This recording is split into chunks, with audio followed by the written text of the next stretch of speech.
ਉਹਨਾਂ ਦਾ ਆਉਣ ਦਾ ਇੱਕੋ ਇੱਕ पल है जो उसकी आप कीमत पा सकीए।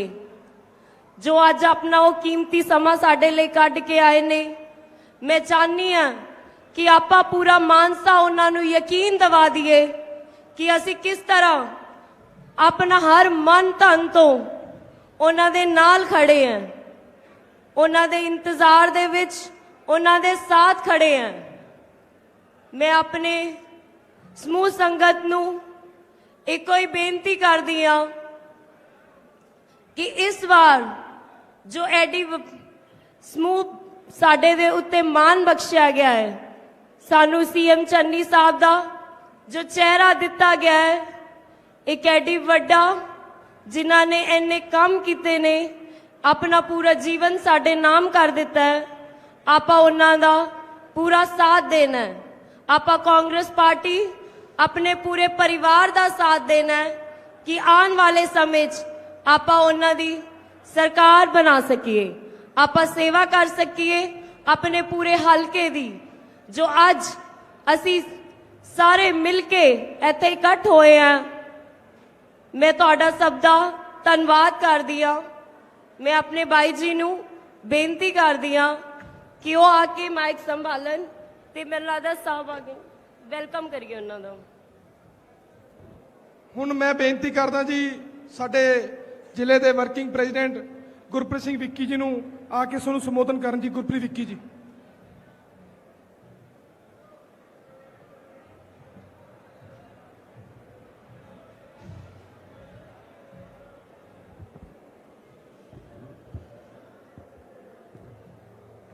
मंच ते विराजमान साडे पंजाब दे इंचार्ज हर्षवर्धन जी, साडे जिले के प्रधान माइकल जी, सरदार करम सिंह चौहान एक्टिंग प्रेसिडेंट साहब, मंगत राय बांसल जी, ते मेरे सामने साडे बहुत ही सत्कारयोग कांग्रेस पार्टी दे निताड़क जरनैल, कांग्रेस पार्टी दे लीडर वर्कर साहबान सारे अज तुसी राहुल जी नूं सुनन आए हो,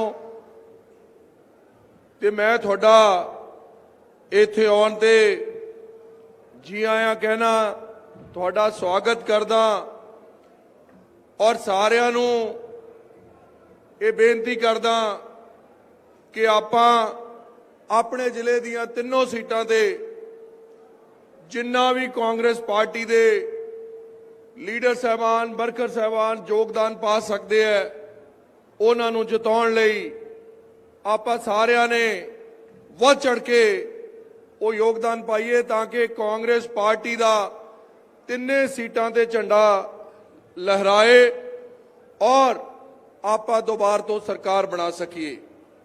मैं तुहाडा दिल दीआं गहराइयां चों सारिआं दा धन्नवाद करदा। तुसी आपदा कीमती समा कढ़ के राहुल जी नूं सुनन आए हो, तुहाडा सारिआं दा बहुत बहुत धन्नवाद। वाहिगुरू जी का खालसा, श्री वाहिगुरू जी की फतेह।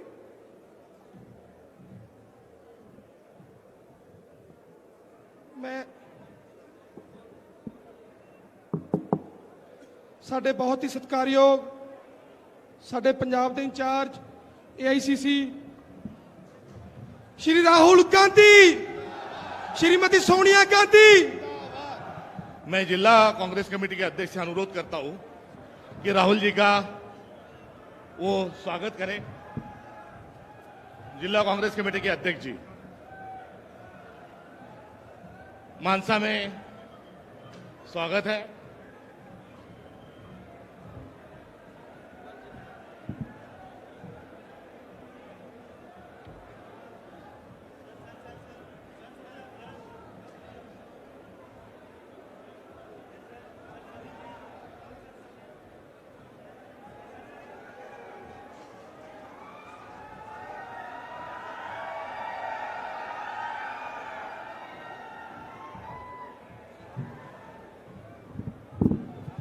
मैं मानसा विधानसभा के उम्मीदवार सिद्धू मूसावाला जी से अनुरोध करता हूं कि वो यहां आए और हमारे नेता राहुल जी का स्वागत करें।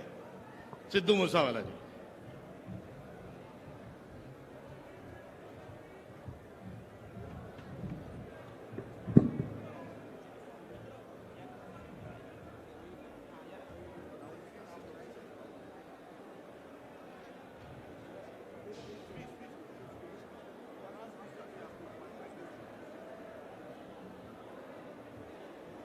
हेलो,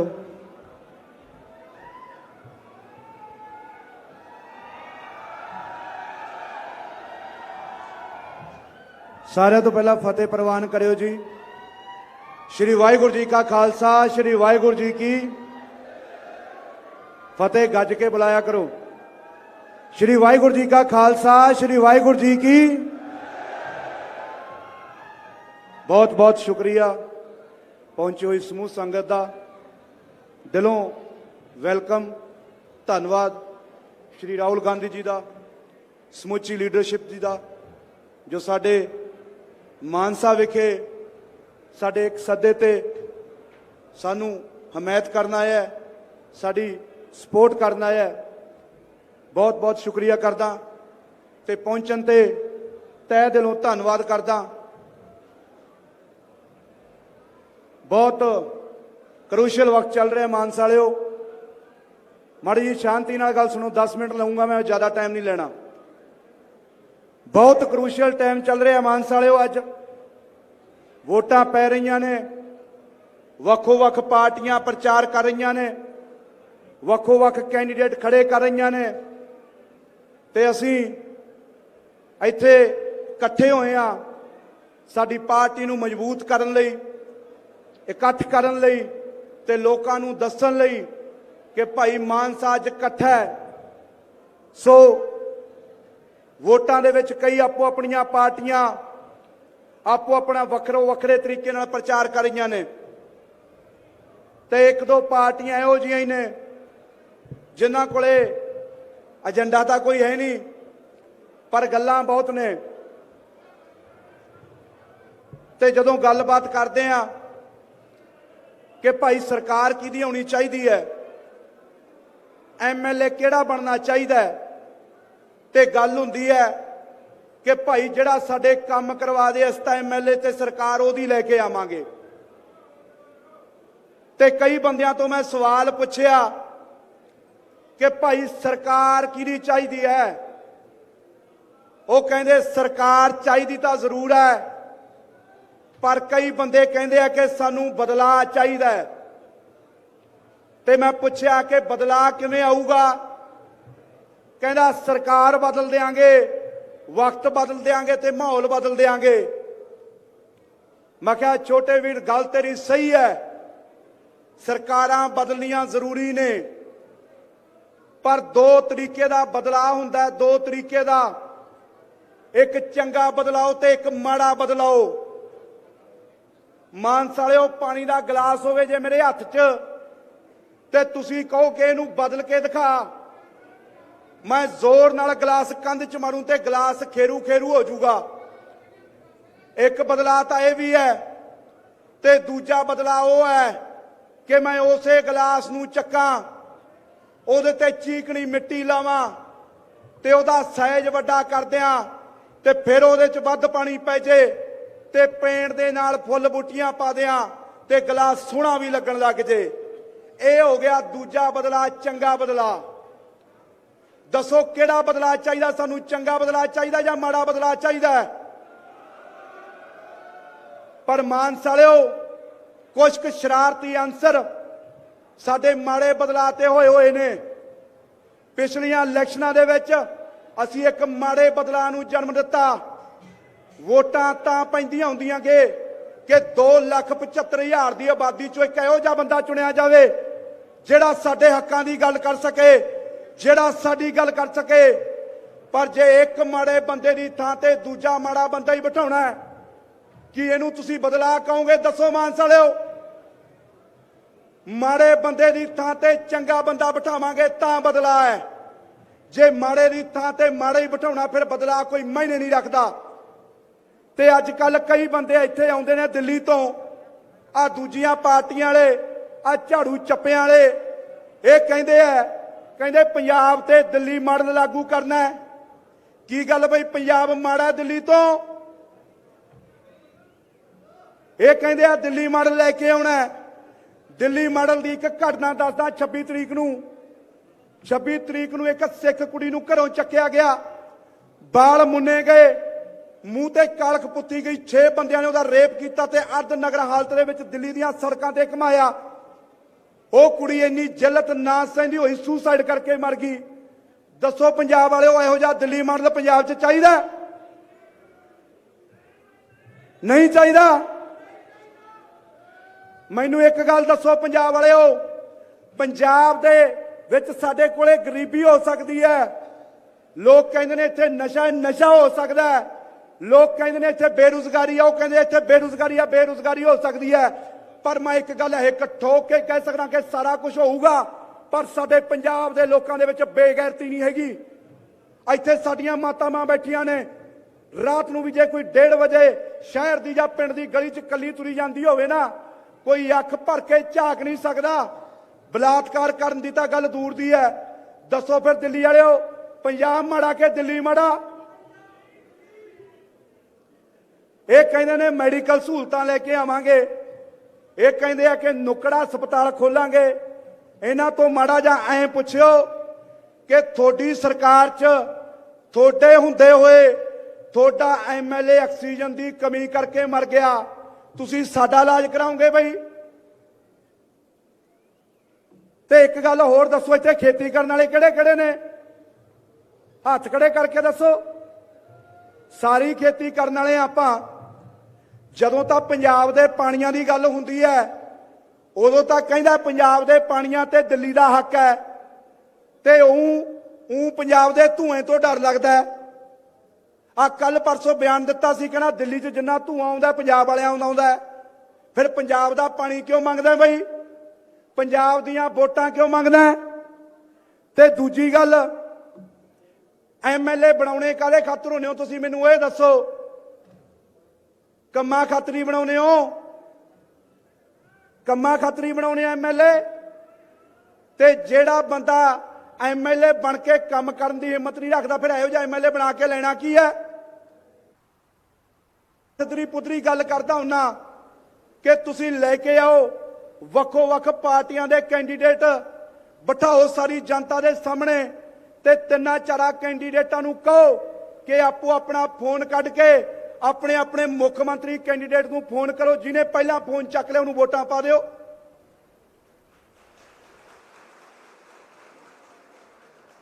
ਜੇ ਸਿੱਧੂ ਮੂਸੇਵਾਲਾ ਅੱਜ ਐਮਐਲਏ ਖੜਾ ਹੋਇਆ, ਮੂਸੇਵਾਲਾ ਜੇ ਤੁਹਾਡੇ ਕੰਮ ਨਹੀਂ ਕਰਾ ਸਕਦਾ, ਫਿਰ ਮੂਸੇਵਾਲਾ ਰਗੜ ਕੇ ਗੋਡੇ ਤੇ ਨਹੀਂ ਲਾਉਣਾ। ਮੂਸੇਵਾਲਾ ਸਾਨੂੰ ਤਾਂ ਚਾਹੀਦਾ ਜੇ ਸਾਡੇ ਕੰਮ ਕਰਵਾਊਗਾ। ਤੇ ਦੂਜੀ ਗੱਲ, ਕਿਸਾਨੀ ਵਾਲੇ ਇੱਥੇ ਬੰਦੇ ਬਹੁਤ ਬੈਠੇ ਨੇ, ਮੇਰੀ ਗੱਲ ਦਾ ਜਵਾਬ ਦਿਓ ਠੋਕ ਕੇ। ਜਿਹੜੀ ਗੱਲ ਦਾ ਹੰਗਾਰਾ ਭਰਾਊਂਗਾ ਭਰਿਓ, ਮੈਨੂੰ ਦੱਸਿਓ ਹਾਂ ਜਾਂ ਨਾ। ਕਿਸਾਨ ਵੀਰ ਕਿੱਥੇ ਨੇ? ਇੱਥੇ ਮਾੜਾ ਜਿਹਾ ਹੱਥ ਖੜੇ ਕਰਿਓ।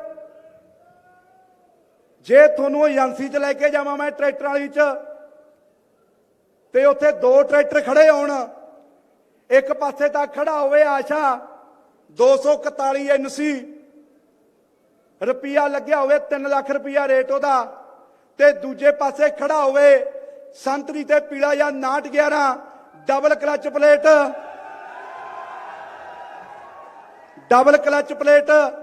ਤੇ ਫਿਰ ਕਿਹੜਾ ਟਰੈਕਟਰ ਲਾਉਂਗੇ ਭਾਈ ਦੱਸਿਓ? ਰੇਟ ਇੱਕੋ 'ਚ ਮਿਲਦਾ ਹੋਵੇ ਦੱਸੋ। ਤੇ ਫਿਰ ਆਸ਼ੇ ਦੀ ਸੀਟ ਤੇ ਕੱਪੜਾ ਕਿਉਂ ਮਾਰੀ ਜਾਂਦੇ ਹੋ? ਮੈਨੂੰ ਇਹ ਦੱਸ ਦਿਓ। ਪਿੰਡ ਵਾਲਿਓ, ਸੋਚਣ ਦੀਆਂ ਗੱਲਾਂ ਨੇ। ਜੇ ਮਾਹੌਲ ਬਦਲ ਸਕਦੇ ਨੇ, ਬੰਦੇ ਹੀ ਬਦਲਦੇ ਨੇ ਬੰਦੇ। ਜੇ ਚੰਗਾ ਬੰਦਾ ਸਾਡੇ ਮੂਹਰੇ ਲੱਗ ਗਿਆ ਤਾਂ ਚੰਗਾ ਬੰਦਾ ਇੱਕ ਸਾਰੇ ਇਲਾਕੇ ਦੀ ਨਹਾਰ ਬਦਲ ਸਕਦਾ ਹੈ। ਐਮਐਲਏ ਦਾ ਮਤਲਬ ਇਹ ਹੁੰਦਾ ਹੈ ਕਿ 2,75,000 ਦੀ ਆਬਾਦੀ ਚੋਂ ਇੱਕ ਬੰਦਾ ਐਸਾ ਲੱਭਣਾ ਜਿਹਨੂੰ ਕੋਈ ਧਰਮ ਦੇ ਨਾਲ ਰਿਲੇਟਡ ਨਾ ਹੋਵੇ, ਜਿਹਨੂੰ ਕੋਈ ਜਾਤ ਪਾਤ ਦਾ ਨਾ ਹੋਵੇ। ਤੇ ਜਦੋਂ ਉਹ 2,75,000 ਲੋਕਾਂ ਦੀ ਗੱਲ ਕਰੇ ਨਾ, ਇੱਕੋ ਗੱਲ 'ਚ ਨਵੇੜ ਦੇ ਤੇ ਬਾਕੀ ਸਾਰੀ ਦੁਨੀਆ ਬਹਿ ਕੇ ਸੁਣੇ। ਤੇ ਮੈਨੂੰ ਇਹ ਗੱਲ ਦੱਸੋ, ਇਹ ਪੋਲਿਟਿਕਸ ਦਾ ਖੇਤਰ ਹੈ। ਬਹੁਤ ਮੇਰੇ ਵਰਗੇ ਗਾਉਣ ਵਾਲੇ ਇੱਥੇ ਆਏ ਤੇ ਬਹੁਤ ਗਾ ਕੇ ਗਏ ਤੇ ਇੱਥੇ ਇਸ ਖੇਤਰ 'ਚ ਲੋਕ ਉਦੋਂ ਹੀ ਆਉਂਦੇ ਨੇ ਜਦੋਂ ਜਾਂ ਤਾਂ ਗਾਣੇ ਚੱਲਣੋਂ ਹਟ ਜਾਣਾ, ਲੋਕ ਸੁਣਨੋਂ ਹਟ ਜਾਣਾ। ਪਰ ਮੈਂ ਇਸ ਖੇਤਰ ਦੇ ਵਿੱਚ ਉਦੋਂ ਆਇਆ ਜਦੋਂ ਮੇਰਾ ਐਨ ਜਮਾ ਮੈਂ ਟੀਸੀ ਤੇ ਬੈਠਾ ਸੀ ਤੇ ਕਈ ਬੰਦੇ ਮੈਨੂੰ ਕਹਿੰਦੇ ਆ ਕਿ ਤੈਨੂੰ ਕੀ ਲੋੜ ਸੀ। ਉਹ ਪਿੰਡ ਵਾਲਿਓ, ਮੈਨੂੰ ਤਾਂ ਲੋੜ ਸੀ ਕਿਉਂਕਿ ਮੈਂ ਕਿਤੇ ਚੰਡੀਗੜ੍ਹ ਜਾਂ ਬੰਬੇ ਕੈਨੇਡਾ ਨਹੀਂ ਰਹਿੰਦਾ। ਮੈਂ ਬਹੁਤ ਕੁਝ ਬਣ ਗਿਆ, ਬੇਸ਼ੱਕ ਤੁਹਾਡੀਆਂ ਦੁਆਵਾਂ ਦੇ ਨਾਲ, ਤੁਹਾਡੀਆਂ ਦੁਆਵਾਂ ਨੇ ਬਹੁਤ ਕੁਝ ਬਣਾਤਾ, ਪਰ ਮੈਂ ਰਹਿੰਦਾ ਹਲੇ ਵੀ ਮੂਸੇ ਪਿੰਡ 'ਚ ਹੀ ਆ ਤੇ ਭਾਈ ਮੂਸੇ ਪਿੰਡ ਦੇ ਮਸਲੇ ਮੇਰੇ ਮਸਲੇ ਨੇ, ਤਾਂ ਇਸ ਖੇਤਰ 'ਚ ਆਇਆ। ਹੁਣ ਦੱਸੋ ਸਹੀ ਕੀਤਾ ਕਿ ਗਲਤ ਕੀਤਾ? ਤੇ ਇੱਕ ਗੱਲ ਹੈ, ਅੱਜ ਕੱਲ ਪਤਾ ਪੋਲਿਟਿਕਸ ਦਾ ਟ੍ਰੈਂਡ ਕੀ ਚੱਲਿਆ। 20 ਦਿਨ ਹੋਏ ਨੇ ਮੈਨੂੰ ਇਸ ਖੇਤਰ 'ਚ ਆਏ ਨੂੰ। ਮੈਨੂੰ ਰਾਹੁਲ ਜੀ ਨਾਲ ਵੀ ਮੇਰੀ ਗੱਲ ਹੋਈ ਸੀ। ਮੈਨੂੰ ਰਾਹੁਲ ਜੀ ਨੇ ਕਿਹਾ ਕਿ ਛੋਟੇ ਵੀਰ, ਇਸ ਖੇਤਰ 'ਚ ਕਈ ਵਾਰੀ ਘਾਹ ਵੀ ਖਾਣਾ ਪੈਂਦਾ। ਮੈਂ ਕਿਹਾ ਉਹ ਕਿਵੇਂ ਜੀ? ਕਹਿੰਦਾ ਜ਼ਰੂਰੀ ਨਹੀਂ ਹੁੰਦਾ ਕਿ ਹਮੇਸ਼ਾ ਜਿੱਤ ਹੀ ਨਸੀਬ ਹੋਵੇ, ਕਈ ਵਾਰੀ ਸੰਘਰਸ਼ ਵੀ ਲੜਨੇ ਪੈਂਦੇ ਨੇ। ਪਰ ਮੈਂ ਇਹ ਗੱਲ ਕਹਿਣਾ ਮਾਨਸ ਵਾਲਿਓ, ਅਸੀਂ ਸਾਰੇ ਗੱਲਾਂ ਕਰਦੇ ਆ ਕਿ ਸਾਨੂੰ ਵਿਕਾਸ ਚਾਹੀਦਾ ਹੈ, ਸਾਨੂੰ ਇਮਾਨਦਾਰ ਲੀਡਰ ਚਾਹੀਦਾ ਹੈ, ਸਾਨੂੰ ਵਿਕਾਸ ਕਰਾਉਣ ਵਾਲਾ ਬੰਦਾ ਚਾਹੀਦਾ ਹੈ। ਸਾਡੀ ਗਲੀ ਇਹੋ ਜਿਹੀ ਹੋਣੀ ਚਾਹੀਦੀ ਹੈ, ਜੇ ਇੱਕ ਖੂੰਜੇ ਤੋਂ ਪਾਣੀ ਡੋਲੀਏ ਤਾਂ ਦੂਜੇ ਖੂੰਜੇ ਤੇ ਜਾ ਕੇ ਖੜੇ। ਪਰ ਸਾਡੇ ਵੇਲੇ ਜਦੋਂ ਵੋਟਾਂ ਲੈਣੀਆਂ ਹੁੰਦੀਆਂ ਆਪਾਂ, ਉਦੋਂ ਅਸੀਂ ਗੱਲ ਕਰਨ ਲੱਗ ਜਾਂਦੇ ਆ। ਮੈਂ 2-3 ਥਾਈਂ ਗਿਆ, ਮੈਂ ਕਿਹਾ ਬਾਪੂ ਜੀ ਵੋਟਾਂ ਪਾਇਓ। ਕਹਿੰਦੇ ਬੇਟਾ ਵੋਟਾਂ ਦਾ ਤੈਨੂੰ ਪਾ ਦਿਆਂਗੇ ਪਰ ਖੁੱਲ ਕੇ ਨਹੀਂ ਚੱਲ ਸਕਦੇ। ਭਾਈ ਸਾਰੇ ਕਹਿੰਦੇ ਆ ਵੀ ਸੱਚ ਜਾਣਾ ਚਾਹੀਦਾ, ਸੱਚ ਦੀ ਹਮਾਇਤ ਕੌਣ ਕਰੂਗਾ ਦੱਸੋ? ਅਸੀਂ ਸਾਰੇ ਜਾਣੇ ਚਾਹੁੰਦੇ ਆ ਵਿਕਾਸ ਕਰੀਏ, ਅਸੀਂ ਸਾਰੇ ਜਾਣੇ ਚਾਹੁੰਦੇ ਆ ਕਿ ਇਮਾਨਦਾਰ ਹੋਈਏ, ਤਾਂ ਫਿਰ ਇਮਾਨਦਾਰੇ ਬੰਦੇ ਦੀ ਹਮਾਇਤ ਕਿਉਂ ਨਹੀਂ ਕਰਦੇ? ਇੱਕ ਬੜੀ ਸੋਹਣੀ ਕਹਾਵਤ ਕਹੀ ਸੀ ਕਿਸੇ ਸ਼ਾਇਰ ਨੇ, ਮੈਂ ਇਸ ਤੋਂ ਬਾਅਦ ਰੈਪ ਅਪ ਕਰੂੰਗਾ ਆਪਣੀਆਂ ਗੱਲਾਂ ਨੂੰ। ਬੜੀ ਸੋਹਣੀ ਸ਼ਾਇਰੀ ਸੀ। ਉਹ ਕਹਿੰਦਾ, ਹਿੰਦੀ 'ਚ ਜੇ ਸਮਝ ਆਈ ਮੈਨੂੰ ਦੱਸਿਓ, ਨਹੀਂ ਫਿਰ ਮੈਂ ਪੰਜਾਬੀ 'ਚ ਵੀ ਬਣਾ ਲੂੰ, ਤੁਹਾਨੂੰ ਪਤਾ ਲਿਖਦਾ ਤਾਂ ਮੈਂ ਥੋੜਾ ਬਹੁਤ ਹੈਗਾ ਹੀ ਆ। ਉਹ ਕਹਿੰਦਾ ਸੀ, कहना तेरे में क्या हुनर है, तेरे में क्या हुनर है ये बताना जरूरी है, अगर तू जिंदा है तो जिंदा नजर आना जरूरी है। जे मानस वालिओ जिउंदे आ, जे साडे च गट्स है, जे साडे च अणख है, तां सानू दिखाउणा पऊगा कि भाई असीं जिउंदे आ, असीं मरे होए नहीं। साडियां आपसी फुट्टां करके, साडे आपसी शरीकियां करके, राजनीतिक गल्लां करके साडे सिर ते 2 पैसिਆਂ ਦੇ ਬੰਦੇ ਬਹਿ ਗਏ ਆ ਕੇ। ਤੁਸੀਂ ਇਹਨਾਂ ਦਾ ਇਤਿਹਾਸ ਚੈੱਕ ਕਰੋ, ਝਾੜੂ ਵਾਲਿਆਂ ਦਾ। ਪੰਜਾਬ 'ਚ ਕੀ ਕਿਉਂ ਜਿੱਤੇ, ਹਰਿਆਣੇ 'ਚ ਕਿਉਂ ਨਹੀਂ ਜਿੱਤੇ? ਹਰਿਆਣੇ ਦੇ ਵਿੱਚ ਆ 2019 ਦੇ ਵਿੱਚ ਵਿਧਾਨ ਸਭਾ ਦੀਆਂ ਇਲੈਕਸ਼ਨਾਂ ਹੋਈਆਂ ਸੀ। ਆ ਕੇਜਰੀਵਾਲ ਸਾਹਿਬ ਹਰਿਆਣੇ ਦੇ ਨੇ ਤੇ ਤੁਸੀਂ ਯਕੀਨ ਨਹੀਂ ਕਰਨਾ ਮੇਰੀ ਗੱਲ ਦਾ, 90 ਸੀਟਾਂ ਦੇ ਉੱਤੇ ਜ਼ਮਾਨਤ ਜ਼ਬਤ ਹੋਈ ਹੈ ਇਹਨਾਂ ਦੀ, ਤੇ ਅਸੀਂ ਪੰਜਾਬ ਵਾਲੇ ਅੱਗੇ ਪਿੱਛੇ ਭੱਜੇ ਫਿਰਦੇ ਆ। ਮੈਨੂੰ ਇਹ ਗੱਲ ਦੱਸੋ, ਅਸੀਂ ਸਰਦਾਰ ਬੰਦੇ ਆ, ਸਿਰ ਤੇ ਪੱਗਾਂ, ਸੱਤ 'ਚ ਕਿਰਪਾਨ ਸੋਹਣੀ ਲੱਗੂ ਜਾਂ ਫਿਰ ਝਾੜੂ ਸੋਹਣਾ ਲੱਗੂ? ਦੱਸੋ, ਜਵਾਬ ਦਿਓ। ਸੋ ਭਾਈ ਗੱਲ ਇਹ ਹੈ, ਚੁਣੌਤੀਆਂ ਦਾ ਟਾਈਮ ਹੈ, 3-4 ਦਿਨ ਰਹਿ ਗਏ ਅੱਜ ਵੋਟਾਂ 'ਚ। मैं इत्थे तां खड़ा, मैं तां बोल रहा क्योंकि मैं भी इस मंडी का, इस जिले का, इस शहर का हिस्सा। मेरी इज्जत इस इलाके नाल जुड़ी हुई है। मैं बाहर जदों कंट्री तो जाना तो मैं एक ठोक के कहना कि मैं मानसा तो आया, ते मानसा वालिओ इस मानसा की इज्जत मेरे नाल जुड़ी हुई है ते मेरी इज्जत इस मानसा नाल जुड़ी हुई है। जे तुसीं सारे जने चाहुंदे हो कि अगले 5 साल सानू सुख दे लंघण, अगले 5 सालों के विच शहर की नुहार बदलनी है, तो इत्थे एक लीडर नहीं खड़ा, तुहाडे मानस वालिआं दा पुत्त खड़ा हैगा। आपदे पुत्त नूं तगड़ा करो ते मैं अगले साल वादा करदा, जे तुसीं मैनूं ऐतकी तगड़ा करता तो मैं अगले 5 साल तुहानूं कदे कमजोर नहीं होण देना। एक तुहाडे मुंडे दा तुहाडे नाल वादा हैगा, तुहाडी सीधीआं गल्लां सुण लो। मानसा वालिओ 31 साल हो गए मानसा बने नूं, 92 ਦਾ ਬਣਿਆ ਹੋਇਆ ਤੇ 6 ਪਲਾਨ ਹੋ ਗਏ। ਤੇ ਸਾਡੇ ਕੋਲੇ ਮੰਤਰੀ ਕਿੰਨੇ ਬਣੇ ਨੇ? ਸਿਰਫ ਗਾਗੋਵਾਲ ਸਾਹਿਬ ਰਾਜ ਮੰਤਰੀ। ਕਿ ਸਾਡੇ ਲਈ ਇਹ ਧਿਰਕ ਦੀ ਗੱਲ ਨਹੀਂ, ਸਾਡਾ ਐਡੇ ਇਲਾਕੇ ਦਾ ਨਾਂ, ਸਾਡੇ ਮਾਨਸਾ ਦੇ ਸਾਈਨ ਬੋਰਡਾਂ ਨਾਲ ਲੋਕ ਬੰਬੇ ਤੋਂ ਆ ਕੇ ਫੋਟੋਆਂ ਖਿੱਚਣ ਤੇ ਸਾਡੇ ਇਲਾਕੇ 'ਚੋਂ ਕੋਈ ਮੰਤਰੀ ਨਾ ਜਿੱਤੇ। ਸੋ ਮਾਨਸਾ ਵਾਲਿਓ, ਐਤਕੀ ਵਕਤ ਹੈ। ਐਮਐਲਏ ਤਾਂ ਪਿਛਲੇ 31 ਸਾਲਾਂ ਤੋਂ ਜਿੱਤਦੇ ਆਏ ਐ ਤੇ ਜਿੱਤਦੇ ਹੀ ਰਹਿਣਗੇ। ਐਮਐਲਏ 117 ਹੀ ਬਣਦੇ ਆ, ਇਸ ਤੋਂ ਬਾਅਦ ਠੰਡੇ ਹੋ ਕੇ ਬੈਠਦੇ ਨੇ ਸਾਰੇ। ਪਰ ਮੈਂ ਤੁਹਾਨੂੰ ਪੁੱਤਰ ਬੇਨਤੀ ਕਰ ਰਿਹਾ, ਤੁਹਾਡਾ ਛੋਟਾ ਵੀਰ ਬੇਨਤੀ ਕਰ ਰਿਹਾ, ਤੁਹਾਡਾ ਸਿੱਧੂ ਮੂਸੇਵਾਲਾ ਬੇਨਤੀ ਕਰ ਰਿਹਾ ਕਿ ਮਾਨਸਾ ਵਾਲਿਓ ਐਮਐਲਏ ਤਾਂ ਹਰੇਕ ਵਾਰੀ ਜਿਤਾਉਣੇ ਹੋ। ਆ ਜਾਓ, ਇਕੱਠੇ ਹੋ ਜਾਓ, ਰਲ ਜਾਓ, एकजुट हो जो, जथेबंद हो जो। ऐतकी असी एमएलए नहीं जिताउणा, ऐतकी असी अपना मानसा हलका जितावांगे रल मिल के। मेरा वादा तुहाडे नाल।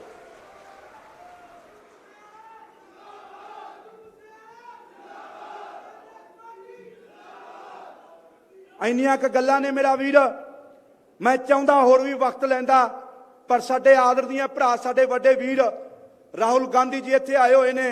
वो भी अपने विचार पेश करना चाहते हैं, तुहाडे नाल दो गल्लां करना चाहते हैं।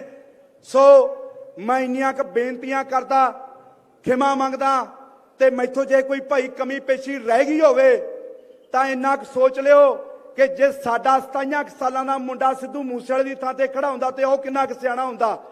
सो इन्नियां क बेनतियां करदा, एक वारी गज के फतेह बुला दो, बोले सो निहाल। श्री वाहिगुरु जी का खालसा, श्री वाहिगुरु जी की फतेह।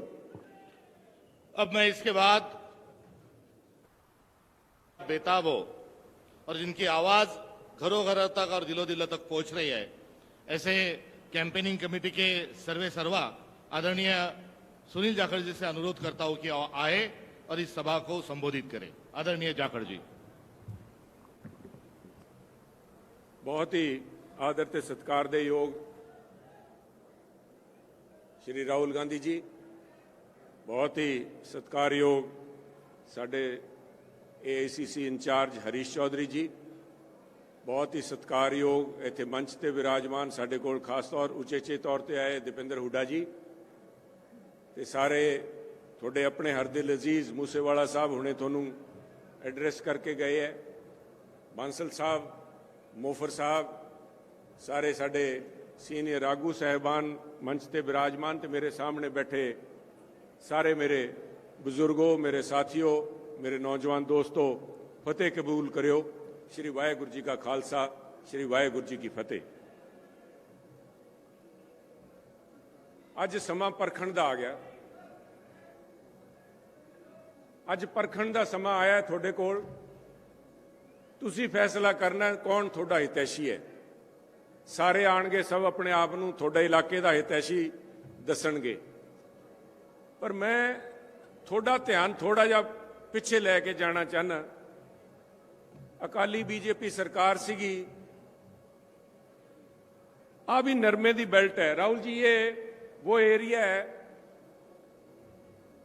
जिहड़ा साडे असीं भी टेलां ते बैठे हाँ, ते थोड़े एरिए दी समस्या भी पानी दी है। ते पानी दे उत्तों तुहानूं याद है नीली मक्खी आई सीगी, तुहानूं याद है एक ओबरोन नाम की दवाई छिड़की सीगी, 12 लाख एकड़ रकबा तबाह होया सी पंजाब 'च। अकालियां ने 5 करोड़ रुपये की रिश्वत लैण वास्ते एक गलत दवाई सारे पंजाब 'च छिड़काई, जिहदा बहुत वड्डा असर इत्थे पिया सी। 12 लाख एकड़ रकबा तबाह होया। जे मोटा मोटा हिसाब ला लीए 3-4 एकड़ किसी कोल पैली सीगी, करीबन 3 लाख किसान परिवार प्रभावित होए सीगे। उदों तुहानूं याद है कौन आया सी इत्थे सुध लैण वास्ते? मूसेवाला जी गल करके गए, इन्हां ने हुणे पुछया किन्ने क लोग किसानी नाल जुड़े है। मैं समझदा पंजाब दा एक एक बच्चा चाहे शहर 'च बैठा है किसानी नाल जुड़े है, क्योंकि किसान दे जेब 'च जे 2 पैसे होणगे तां बांसल साहब दसणगे, तां शहर दी दुकान चलूगी। मोफर साहब ऐ नहीं चलदी। उदों कौन आया सीगा? 2 दिन पैदल यात्रा कीती सी, आई राहुल गांधी जी आए सीगे, याद है तुहानूं सारिआं नूं? ऐसे इलाके दे अंदर इत्थे पैदल यात्रा करके उन्हां परिवारां 'च जिथे किसानां ने सुइसाइड कीती, जिन्हां दा नरमा तबाह होया, ਇਹਨਾਂ ਨੇ ਆ ਕੇ ਸੁੱਧ ਲਈ। ਹੁਣ ਜਦੋਂ ਕਾਲੇ ਕਾਨੂੰਨ ਬਣੇ, ਇਹ ਅਕਾਲੀ ਜਿਹੜੇ ਕਿਸਾਨੀ ਦੇ ਨਾਂ ਤੇ, ਪੰਥ ਦੇ ਨਾਂ ਤੇ 50 ਸਾਲ ਪੰਜਾਬ 'ਚ ਰਾਜ ਕਰ ਗਏ, ਉਦੋਂ ਉਹ ਕਾਲੇ ਕਾਨੂੰਨ ਪਾਸ ਕਰਨ ਦੇ ਅੰਦਰ ਇਹਨਾਂ ਅਕਾਲੀਆਂ ਨੇ ਦਸਖਤ ਨਾਲ ਕੀਤੇ ਸੀ। ਜਦੋਂ ਆਰਡੀਨੈਂਸ ਪਾਸ ਹੋਏ ਹੈ, ਉਦੋਂ ਕਿਹਨੇ ਆਵਾਜ਼ ਚੱਕੀ? ਉਦੋਂ ਕਿਹਨੇ ਇੱਥੇ ਟਰੈਕਟਰ ਯਾਤਰਾ, ਜਿਹੜੇ ਬਾਅਦ 'ਚ ਤਾਂ ਅਕਾਲੀ ਲੀਡਰ ਵੀ ਟਰੈਕਟਰਾਂ ਤੇ ਚੜ੍ਹ ਕੇ, ਸੁਖਬੀਰ ਜੀ ਵਰਗੇ ਵੀ ਟਰੈਕਟਰਾਂ ਤੇ ਚੜ੍ਹ ਗਏ, ਪਰ ਉਦੋਂ ਸਭ ਤੋਂ ਪਹਿਲਾਂ ਕਿਸਾਨ ਦੇ ਨਾਲ ਹਾਂ ਦਾ ਨਾਰਾ ਕਿਹਨੇ ਮਾਰਿਆ? ਰਾਹੁਲ ਗਾਂਧੀ ਜੀ ਸੀਗੇ। ਅੱਜ ਸਾਥੀਓ, ਮੈਂ ਤੁਹਾਡੇ ਕੋਲ ਤੁਹਾਡੀ ਸਮੱਸਿਆ ਸਾਂਝੀ ਕਰਨ ਵਾਸਤੇ ਮੰਚ ਤੇ ਸ਼ਾਇਦ ਪਿੱਛੇ ਰਹਿ ਗਏ, ਮੈਂ 2 ਸਰਪੰਚ ਆਪਣੇ ਇਲਾਕੇ ਦੇ ਲੈ ਕੇ ਆਇਆ ਸੀਗਾ। ਅਸੀਂ ਵੀ ਟੇਲਾਂ ਤੇ ਪੈਨੇ ਆ। ਸਭ ਤੋਂ ਆਖਰੀ ਜਿਹੜਾ ਪਿੰਡ ਹੈ ਪੰਜਾਬ ਦਾ, ਉਹਦੇ ਬਾਅਦ ਰਾਜਸਥਾਨ ਚਾਲੂ ਜਾਂਦਾ, ਇਧਰਲੇ ਪਾਸੇ ਪਾਕਿਸਤਾਨ ਚਾਲੂ ਜਾਂਦਾ, ਉਸਮਾਨ ਖੇੜਾ ਹੈ ਸਾਡਾ, ਕੱਲਰ ਖੇੜਾ। ਉਹ ਦੋਨੋਂ ਸਰਪੰਚ ਨਾਲ ਲੈ ਕੇ ਆਏ ਸੀ। ਤੁਹਾਨੂੰ ਮੈਂ ਦੱਸਦਾ ਵੀ ਤੁਹਾਡੀ ਤੇ ਸਾਡੀ ਪੋਜੀਸ਼ਨ ਕਿਵੇਂ ਇੱਕ ਵਰਗੀ ਹੈ। ਅੱਜ ਕਿਸਾਨ ਦੀ ਬਿਹਤਰੀ, ਜਦੋਂ ਤਾਈਂ ਇੱਥੇ ਫੈਕਟਰੀਆਂ ਨਹੀਂ ਲੱਗਦੀਆਂ, ਜਦੋਂ ਤਾਈਂ ਬੱਚਿਆਂ ਨੂੰ ਰੋਜ਼ਗਾਰ ਦੇ ਮੁਹੱਈਆ ਨਹੀਂ ਕਰਵਾਉਂਦੇ ਸਾਧਨ, ਉਦੋਂ ਤਾਈਂ ਕਿਸਾਨੀ ਨਾਲ ਜੁੜੀ ਹੈ। ਉਦੋਂ ਤਾਈਂ ਕਿਸਾਨ ਦੇ ਉੱਤੇ ਨਿਰਭਰ ਹੈ ਪੰਜਾਬ। ਤੇ ਕਿਸਾਨ ਕਾਹਦੇ ਤੇ ਨਿਰਭਰ ਹੈ? ਕਿਸਾਨ ਨਿਰਭਰ ਹੈ ਪਾਣੀ ਤੇ। ਦੋਨੋਂ ਲੋਕ, ਦੋਨੋਂ ਪਾਰਟੀਆਂ, ਚਾਹੇ ਅਕਾਲੀ ਚਾਹੇ ਆਮ ਆਦਮੀ ਪਾਰਟੀ, ਦੋਨਾਂ ਨੇ ਇਸ ਪਾਸੇ ਕੋਈ ਸੁੱਧ ਨਹੀਂ ਲਈ। ਅਸੀਂ ਅਕਾਲੀਆਂ ਦੇ ਮਾਰੇ ਬੈਠੇ ਹਾਂ ਤੇ ਤੁਹਾਡੇ ਵਾਲੇ ਬਚਦੇ। ਅਗਰ ਕਿਸੇ ਦੀ ਅੱਖ ਹੈ ਤਾਂ ਸਾਥੀਓ, ਆਮ ਆਦਮੀ ਪਾਰਟੀ ਵਾਲਿਆਂ ਦੀ ਬਹੁਤ ਕੌੜੀ ਅੱਖ ਹੈ, ਜਿਹੜੇ ਕਹਿੰਦੇ ਆ ਵੀ ਪੰਜਾਬ ਦਾ ਪਾਣੀ ਲਿਜਾਵਾਂਗੇ ਤੇ ਦਿੱਲੀ ਦਾ ਪਾਣੀ ਪੂਰਾ ਕਰਾਂਗੇ। SYL ਦੀ ਜਦੋਂ ਗੱਲ ਕਰਦੇ ਆ, ਉਹ ਗੱਲ ਕਰਦੇ ਆ ਦਿੱਲੀ 'ਚ ਪਾਣੀ ਪੂਰਾ ਕਰਨ ਦੀ, ਵੀ ਮੈਂ ਦਿੱਲੀ 'ਚ ਜਾ ਕੇ ਪਾਣੀ ਪੂਰਾ ਕਰੂੰਗਾ। ਸਾਹਿਬ, ਉਹਦੇ ਬਾਅਦ ਇੱਥੇ ਐਤਕੀ ਤਾਂ ਤੁਹਾਡੇ ਫੇਰ ਆ ਕਹਿੰਦੇ ਸੁੰਡੀ ਆ ਗਈ ਸੀ। ਮੁੱਖ ਮੰਤਰੀ ਚਰਨਜੀਤ ਚੰਨੀ ਜੀ ਇੱਥੇ ਆਏ ਸੀ ਮੁਆਵਜ਼ੇ ਵਾਸਤੇ, ਪਰ ਨਾ ਰਹੇਗਾ ਬਾਂਸ, ਨਾ ਬਜੇਗੀ ਬਾਂਸਰੀ, ਨਾ ਹੋਣਾ ਪਾਣੀ, ਨਾ ਹੋਣਾ ਨਰਮਾ, ਨਾ ਕਿਸੇ ਸੁੰਡੀ ਨੇ ਆਣਾ, ਨਾ ਹੀ ਕਿਤੇ ਮੁਆਵਜ਼ੇ ਹੋਣੇ। ਸਾਹਿਬ, ਆ ਜਾਗਰੂਕ ਹੋ ਜਿਓ। ਮੈਂ ਤਾਂ ਜਗਾਣ ਆਇਆ ਤੁਹਾਨੂੰ, ਮੈਂ ਤੁਹਾਨੂੰ ਦੱਸਣ ਆਇਆ ਵੀ ਕਿਸ ਤਰ੍ਹਾਂ ਜੇ ਅੱਜ ਵੱਡੀ ਤੋਂ ਵੱਡੀ ਕੰਪਨੀਆਂ, ਮਲਟੀਨੈਸ਼ਨਲ ਕੰਪਨੀ ਹੈ, ਉਹ ਵੀ ਕਹਿੰਦੀ ਹੈ ਵੀ ਸਾਨੂੰ ਹਿੰਦੁਸਤਾਨ ਦਾ ਜਿਹੜਾ ਰੂਰਲ ਮਾਰਕੀਟ ਹੈ, ਦਿਹਾਤੀ ਬਾਜ਼ਾਰ ਹੈ, ਕਿਸਾਨ ਦੀ ਜੇਬ 'ਚ ਪੈਸਾ ਹੈ, ਜਿਹਨਾਂ ਲੋਕਾਂ ਕੋਲ ਚੜ੍ਹਨ ਨੂੰ ਸਾਈਕਲ ਹੈ ਨਹੀਂ ਸੀਗਾ, ਉਹ ਕਾਂਗਰਸ ਦੇ ਰਾਜ 'ਚ, ਡਾਕਟਰ ਮਨਮੋਹਨ ਸਿੰਘ ਦੇ ਰਾਜ 'ਚ ਸਾਰਿਆਂ ਦੇ ਘਰੇ ਮੋਟਰਸਾਈਕਲ, ਸਕੂਟਰ, ਕਾਰ, ਟਰੈਕਟਰ ਸਾਰੇ ਖੜੇ ਹੈ। ਅੱਜ ਉੱਥੇ ਪੱਖੇ ਵੀ ਲੱਗੇ ਹੈ, ਕੂਲਰ ਵੀ ਲੱਗੇ ਹੈ, ਫਰਿੱਜ ਵੀ ਲੱਗੇ ਹੈ। ਸਾਰੀ ਕੰਪਨੀਆਂ ਪੰਜਾਬ ਕੰਨੀ ਭੱਜੀ ਜਾਂਦੀਆਂ। ਇਸ ਕਰਕੇ ਨਹੀਂ ਵੀ ਸ਼ਹਿਰਾਂ 'ਚ ਮਾਲ ਵਿਕ ਰਿਹਾ, ਕਿਉਂਕਿ ਪਿੰਡਾਂ 'ਚ ਮਾਲ ਵਿਕਦਾ ਹੈ। ਪਿੰਡਾਂ 'ਚ ਮਾਲ ਵਿਕਦਾ, ਕਿਸਾਨ ਦੀ ਜੇਬ 'ਚ ਪੈਸੇ ਹੈ, ਉਹਦੇ ਉੱਤੇ ਅੱਖ ਹੈ ਇਹਨਾਂ ਲੋਕਾਂ ਦੀ। ਅੱਜ ਕਿਸਾਨ ਨੂੰ ਮਾਰਤਾ ਗਲਤ ਨੀਤੀਆਂ ਦੇ ਨਾਲ। ਜਿਹੜੇ ਲੋਕ 5 ਕਰੋੜ ਵਾਸਤੇ 3 ਲੱਖ ਕਿਸਾਨ ਪਰਿਵਾਰ ਰੋਲ ਸਕਦੇ ਹੈ, ਉਹਨਾਂ ਲੋਕਾਂ ਦਾ ਕੋਈ ਝਾਕ ਨਾ ਰੱਖਿਓ। ਜਿਹੜੇ ਲੋਕ ਆਮ ਆਦਮੀ ਪਾਰਟੀ ਵਾਲੇ ਹੈ, ਉਹ ਜੇ ਅੱਜ ਪੰਜਾਬ ਦੇ ਪਾਣੀਆਂ ਤੇ ਅੱਖ ਰੱਖੀ ਬੈਠੇ ਹੈ, ਸਾਰੀਆਂ ਗੱਲਾਂ ਬਾਕੀ ਝੂਠ ਹੈ। ਸਾਹਿਬ, ਕਿਸਾਨ ਹੋਣ ਦੇ ਨਾਤੇ ਮੈਂ ਸਮਝਦਾ ਸਾਡਾ ਦਰਦ, ਅਸੀਂ ਵੀ ਟਿੱਬਿਆਂ ਤੇ ਪਲੇ ਆ, ਤੁਸੀਂ ਵੀ ਇੱਥੇ ਟਿੱਬੇ, ਤੁਹਾਡੇ ਇੱਥੇ ਰੇਤ ਦੇ ਫਾਕੇ ਇੱਥੇ ਲੱਗਦੇ ਸੀਗੇ। ਸਮਝੋ ਇਸ ਗੱਲ ਨੂੰ। ਜੇ ਪੰਜਾਬ ਦੀ ਖੁਸ਼ਹਾਲੀ ਹੋ ਸਕਦਾ ਵੀ ਉੱਥੇ ਮੋਹਾਲੀ ਦੇ ਕੋਲ ਜਾ ਕੇ, ਅੰਮ੍ਰਿਤਸਰ ਦੇ ਕੋਲ ਜਾ ਕੇ ਕਿਤੇ ਪੈਲੀ ਦੀ ਕੀਮਤ ਬਣ ਜੇ, ਪਰ ਇੱਥੇ ਤੁਹਾਨੂੰ ਪਾਣੀ ਦੀ ਲੋੜ ਹੈ। ਸਾਥੀਓ, ਅੱਜ ਉਹਦੇ ਉੱਤੇ ਪਹਿਰਾ ਦੇਣ ਦੀ ਲੋੜ ਹੈ। ਅੱਜ ਸਾਡੇ ਨੌਜਵਾਨਾਂ ਨੂੰ ਰੋਜ਼ਗਾਰ ਦੇਣ ਦੀ ਲੋੜ ਹੈ।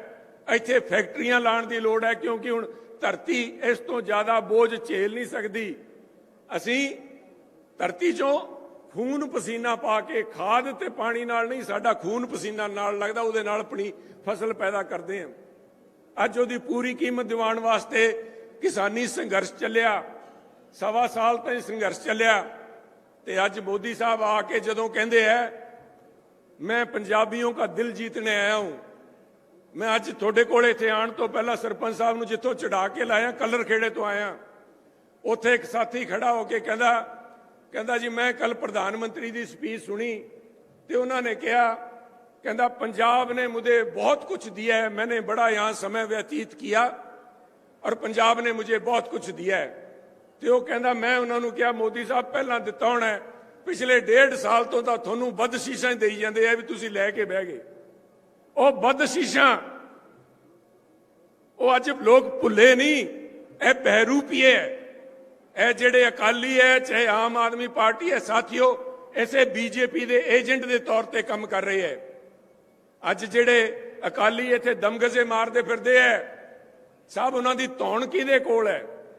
ਨਸ਼ੇ ਦਾ ਜਿਹੜਾ ਪ੍ਰਕੋਪ ਸੀਗਾ, ਈਡੀ ਦੀ ਫਾਈਲ, ਇਨਫੋਰਸਮੈਂਟ ਡਾਇਰੈਕਟੋਰੇਟ ਦੀ ਫਾਈਲ ਜਲੰਧਰ ਪਈ ਹੈ। ਜੇ ਮੋਦੀ ਸਾਹਿਬ ਨੇ ਇਹਨਾਂ ਦੇ ਫੀਤੇ ਕੱਸਣੇ ਹੁੰਦੇ, ਆ ਜਦੋਂ ਕਹਿੰਦੇ ਸੀ ਨੂੰਹ ਮਾਸ ਦਾ ਰਿਸ਼ਤਾ ਸਾਡਾ ਟੁੱਟ ਗਿਆ, ਜਦੋਂ ਮੋਦੀ ਸਾਹਿਬ ਨੇ ਕਿਹਾ ਸੀ ਵੀ ਅਕਾਲੀਆਂ ਨੇ ਹਮਾਰੀ ਪੀਠ में छुरा मारा है, ਉਦੋਂ ਨਹੀਂ ਇਹਨਾਂ ਨੇ ਫਾਈਲ ਖੋਲੀ ਕਿਉਂਕਿ ਪਰਦੇ ਦੇ ਪਿੱਛੇ ਅੱਜ ਵੀ ਇਕੱਠੇ ਹੈ। ਆਈ ਆਮ ਆਦਮੀ ਪਾਰਟੀ अब पहली पार्टी सी जिन्हें काले कानून कोई गैर बीजेपी सरकार हिंदुस्तान से किसी ने अगर इंप्लीमेंट किया है, आम आदमी पार्टी की केजरीवाल सरकार ने किया है। मैं थोड़ा ध्यान इस पासे लैके आना चाह रहा, यह सारे रले है। जे वोट किसी नू भी तिन्ना चो किसी नू पा दिओ, आम नू पा दिओ, अकाली नू पा दिओ, दोनों दी वोटां जानियां, ताकत हथ किहदे मजबूत होने? मोदी साहब दे।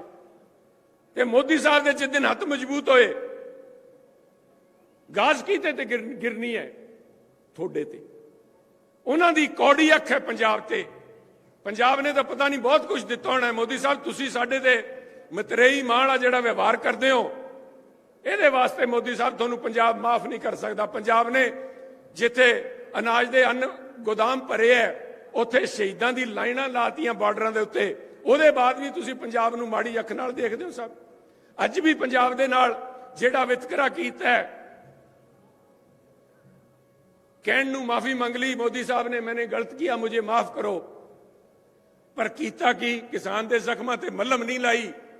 ਇਹ ਜਿਹੜਾ ਬਜਟ ਆਇਆ 1 ਤਰੀਕ ਨੂੰ, ਉਹਦੇ ਵਿੱਚ ਆਪਣੀ ਖਾਦ ਦੇ ਉੱਤੇ ਡਾਕਟਰ ਮਨਮੋਹਨ ਸਿੰਘ ਦੇ ਸਮੇਂ ਤੋਂ, ਕਾਂਗਰਸ ਸਰਕਾਰ ਦੇ ਸਮੇਂ ਤੋਂ पूरे हिंदुस्तान की खाद के उत्ते सबसिडी जिहड़ी है, ਉਹਦਾ बजट सीगा 1,45,000 करोड़ रुपये। 1,45,000 करोड़ रुपये। ते हुण सीतारमन जी मोदी साहब की सरकार ने ਉਹਨੂੰ घटा के 1,05,000 करोड़ रुपया करता। ਇਹਦਾ मतलब होया 40,000 करोड़ रुपया घटाता। तुसीं कहोगे भी सानू की? मैं इस करके कह रहा भी साडे नाल संबंध है। हिंदुस्तान की सारी खाद का 9% खाद जिहड़ी है साडे पंजाब च इस्तेमाल होंदी है। 9% का मतलब हो गया 3600 करोड़ रुपये के करीब। 3600 करोड़ तो लैके 4000 करोड़ रुपया खाद का जिहड़ी कीमतां वधणगियां, वो थोड़े मेरी जेब चो जानी है। आ मल्लम लाया 700 किसानां दी कुर्बानी का।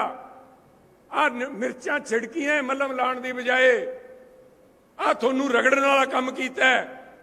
ते इन्हां दे भाईवाल कौन है? ना आम आदमी पार्टी बोली, ना बादल साहब बोले। सुखबीर जी तो मैं तवक्को ही नहीं रखता, क्योंकि सुखबीर जी चाहे पैदा किसान दे घर होए होने हैं, पर उन्होंने बसां दा पुछ लो, होटलों का पुछ लो, उन्होंने किसानी का नहीं पता की है।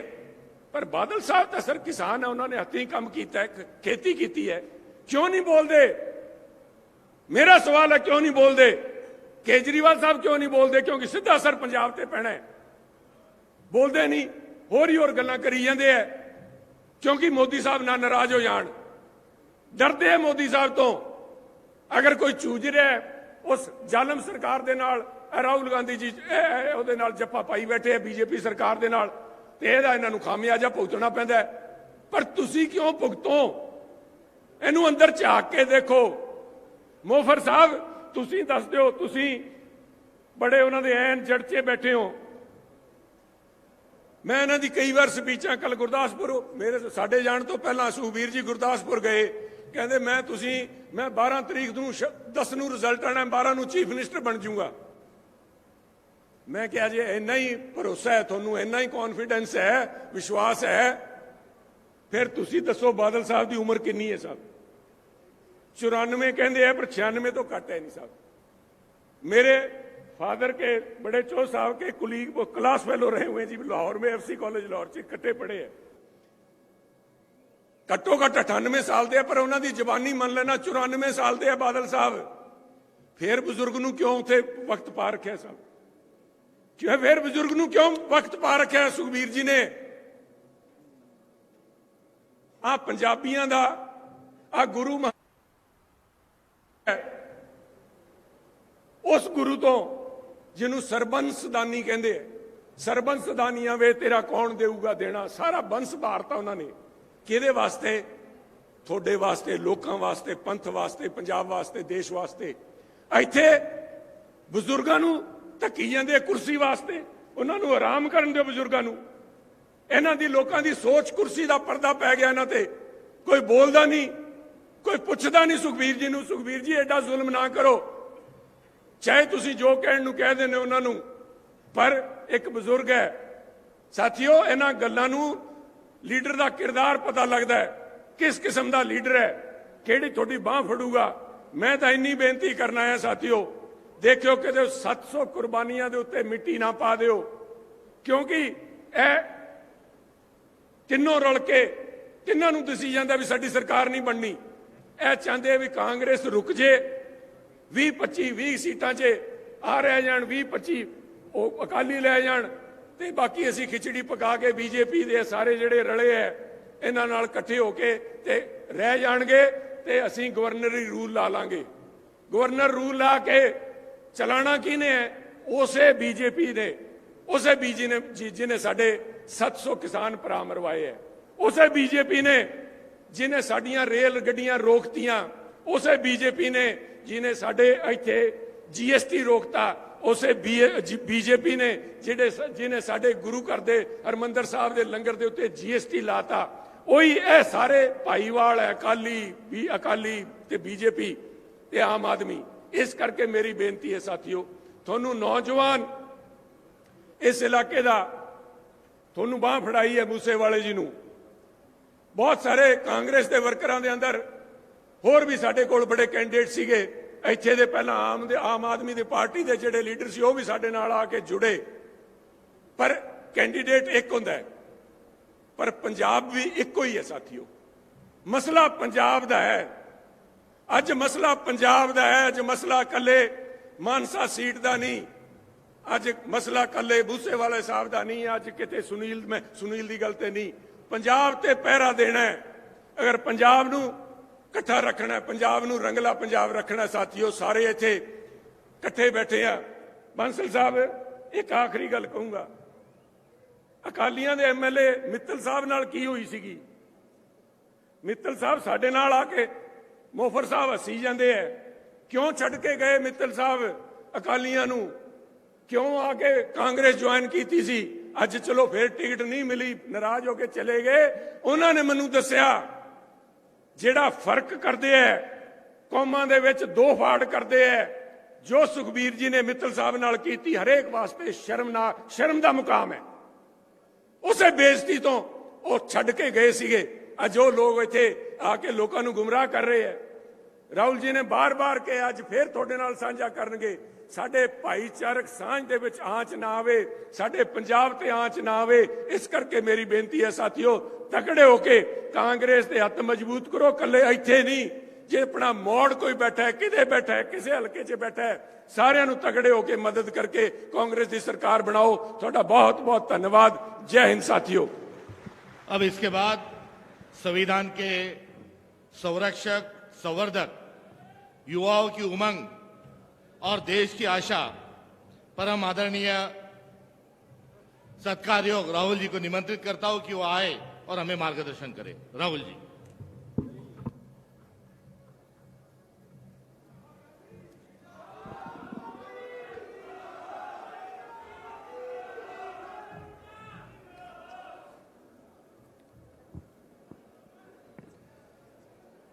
हरीश चौधरी जी, सुनील झाकड़ जी, दीपेंद्र हुड्डा जी, हमारे कैंडिडेट्स शुभदीप सिंह सिद्धू जी, विक्रम मोफर जी, रणवीर कौर मियां जी, अर्शदीप सिंह गगोवाल जी, अजीत इंदर मुफर जी, कांग्रेस पार्टी के वरिष्ठ नेता, प्यारे कार्यकर्ता भाइयों और बहनों, आप सबका यहां बहुत बहुत स्वागत, नमस्कार।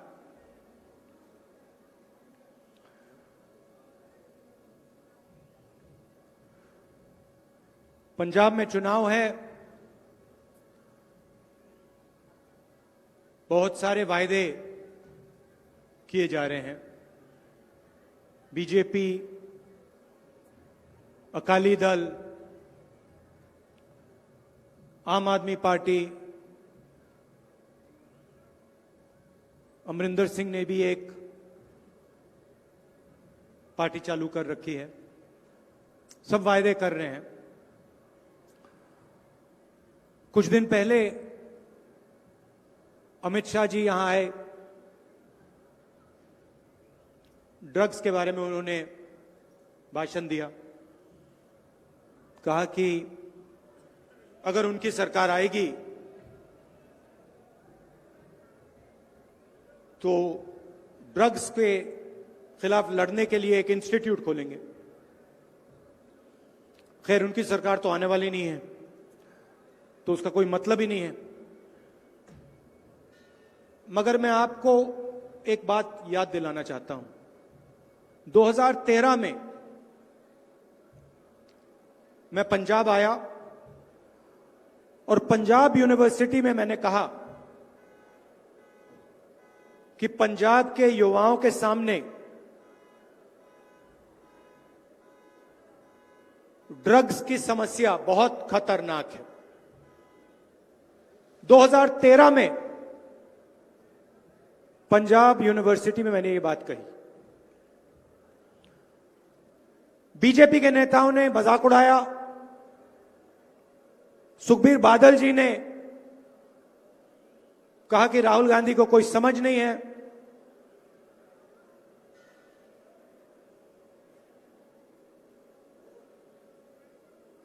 मेरे बारे में उल्टी सीधी बात की थी, और अकाली दल और बीजेपी की जब सरकार थी तो पूरा पंजाब जानता है ड्रग्स कैसे फैलाया जाता था, कौन फैलाता था। उस समय बीजेपी के लोगों ने अकाली दल, तो पूरा पंजाब जानता है ड्रग्स कैसे फैलाया जाता था, कौन फैलाता था। उस समय बीजेपी के लोगों ने, अकाली दल के लोगों ने कुछ नहीं बोला। हमने कार्रवाई की, कांग्रेस पार्टी ने कार्रवाई की, और आज आके ये ड्रग्स की बात कर रहे हैं।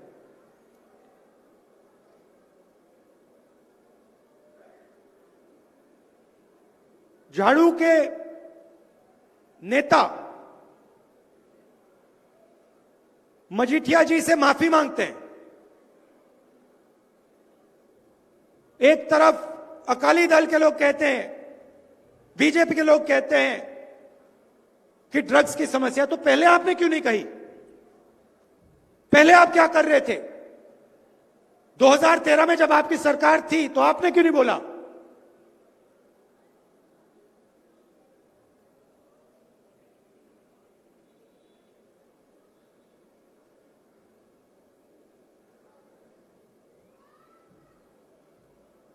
मैं यहां जो मेरे दिल में होता है मैं कह देता हूं। आप मेरे भाषण देख लो, मैं आपको झूठा वायदा नहीं कर सकता। मेरे कोई भी भाषण आप देख लो, 2004 से मैं राजनीति में हूं, एक भाषण दिखा दो झूठा, जहां मैं झूठा वायदा कर रहा हूं। नरेंद्र मोदी जी ने आपसे कहा 2 लाख युवाओं को साल में रोजगार दे दूंगा, मिल गया? मिला? 15 लाख रुपए मिल गए ना? केजरीवाल जी कहते हैं मोहल्ला क्लिनिक खोली हमने दिल्ली में। सच्चाई मैं आपको बताता हूं, मोहल्ला क्लिनिक शीला दीक्षित और कांग्रेस पार्टी ने खोली। और मोहल्ला क्लिनिक की सच्चाई कोरोना के समय सिर्फ दिल्ली ने नहीं, पूरी दुनिया ने देखी है। अगर आपकी मोहल्ला क्लिनिक काम कर रही होती तो लोग सड़क पे बिना ऑक्सीजन, कोई गाड़ी में, कोई जमीन पर मर क्यों ना था? जब लोगों को वेंटिलेटर की जरूरत थी तो आपकी मोहल्ला क्लिनिक कहां गई? जब ऑक्सीजन की जरूरत थी, मोहल्ला क्लिनिक कहां गई? दिल्ली में लाशों के ढेर पड़ गए। शमशान घाट ओवर टाइम, रात दिन चल रही थी। और यहां आपसे आगे कहते भैया मोहल्ला क्लिनिक हमने खोल दी। मैंने आपको ड्रग्स की बात कही। कोरोना के समय पार्लियामेंट के सामने मैंने कहा हिंदुस्तान को कोरोना से जबरदस्त नुकसान होने वाला है।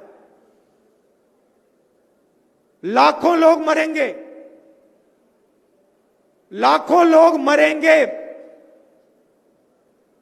एक बार नहीं कहा मैंने, अनेक बार मैंने कहा पार्लियामेंट के सामने, प्रेस कॉन्फ्रेंस, मीडिया को, भाषणों में, कोई नहीं सुना। उस समय आम आदमी पार्टी के लोग, बीजेपी के लोग मजाक उड़ा रहे थे। राहुल गांधी लोगों को गुमराह रहा है, डर फैला रहा है। नरेंद्र मोदी जी कहते हैं कोरोना आ रहा है, थाली बजाओ। और पूरी की पूरी मीडिया थाली बजवा रही है। और जब मैं कह रहा हूं कि नुकसान होने वाला है, कह रहे हैं देखो राहुल गांधी को कोई समझ नहीं। नतीजा आपने देख लिया। नोटबंदी के समय मैंने कहा जबरदस्त नुकसान होगा। किसका होगा? छोटे दुकानदारों का होगा, किसानों का होगा, स्मॉल मीडियम बिजनेस वालों का होगा। मैंने कहा नोटबंदी के बाद हिंदुस्तान में रोजगार नहीं पैदा हो पाएगा। फिर बीजेपी के लोगों ने कहा राहुल गांधी को कोई समझ नहीं है। नोटबंदी का नतीजा आपने देखा। आप लाइन में खड़े थे, लाइन में आपने कोई अरबपति को खड़ा देखा? आपके सामने कोई अरबपति खड़ा था लाइन में? ना, क्यों नहीं?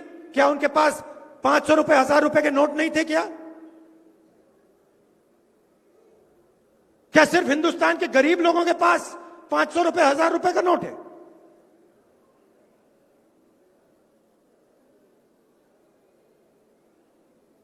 आपके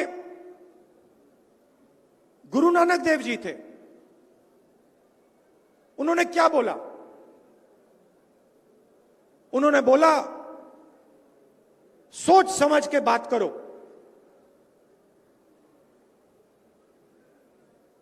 और मुंह से सच्चाई निकलनी चाहिए।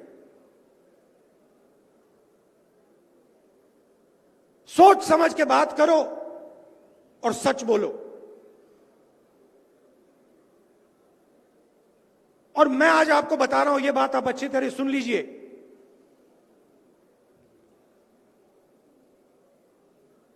ड्रग्स के बारे में बोला, सही था। कोरोना के बारे में बोला, सही था। नोटबंदी के बारे में बोला, सही था। अब बात सुनिए और याद रखना मैं क्या बोल रहा हूं। पंजाब के लिए, पंजाब के भविष्य के लिए सबसे जरूरी चीज पंजाब में शांति, पंजाब में भाईचारा, पंजाब में स्टेबिलिटी, पंजाब में सिक्योरिटी। इससे जरूरी चीज इस प्रदेश में नहीं है।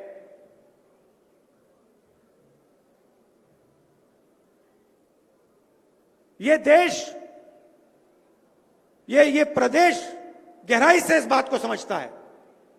कांग्रेस पार्टी सबको लेकर चलती है। कांग्रेस पार्टी जोड़ना जानती है।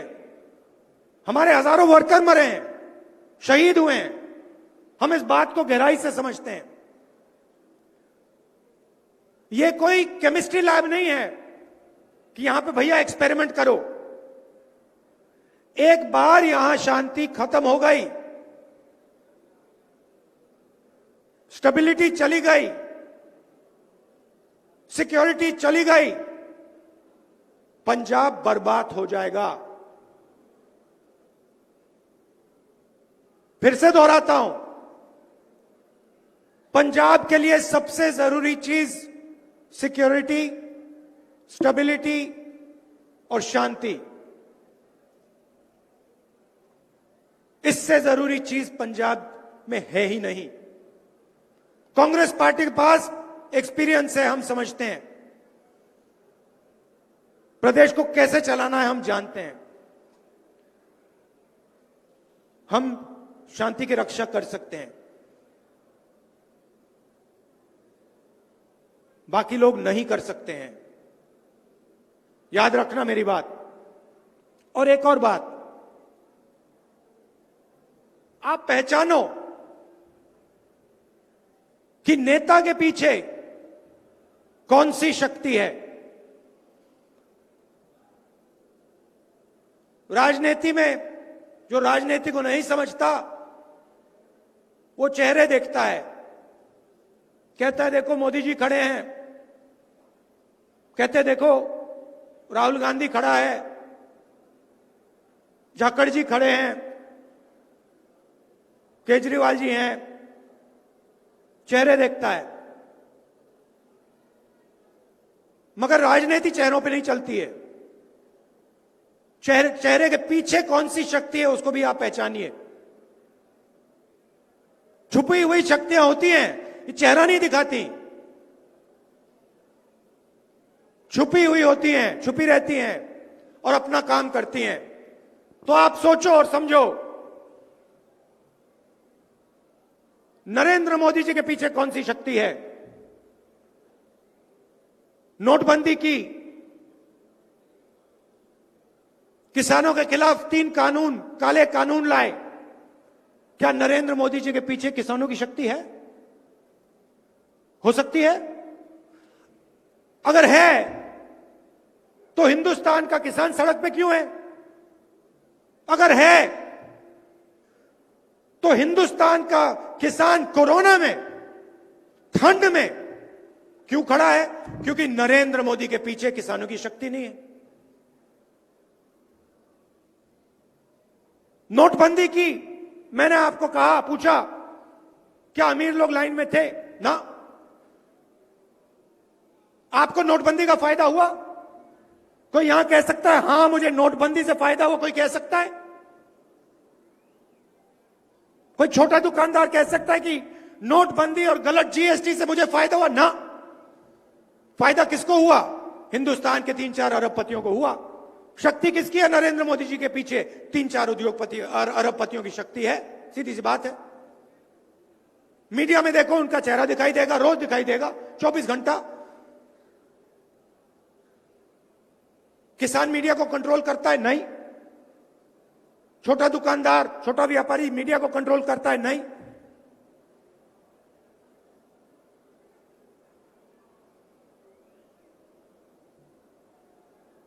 किसान खड़े होते हैं, कौन खड़ा होता है उनके साथ? कांग्रेस पार्टी। जमीन अधिग्रहण बिल के पीछे कौन लाई? कांग्रेस पार्टी। मनरेगा कौन सी पार्टी लाई? कांग्रेस पार्टी। क्यों? क्योंकि उन लोगों की शक्ति हमारे पीछे है। यह सच्चाई है। अब आप सोचिए, आंख बंद करके सोचिए, नरेंद्र मोदी जी के पीछे कौन सी शक्तियां हैं? राहुल गांधी के पीछे कौन सी शक्तियां हैं? और अरविंद केजरीवाल के पीछे कौन सी शक्ति है? और याद रखिए, शक्ति अपना चेहरा कभी नहीं दिखाती, छुपकर काम करती है।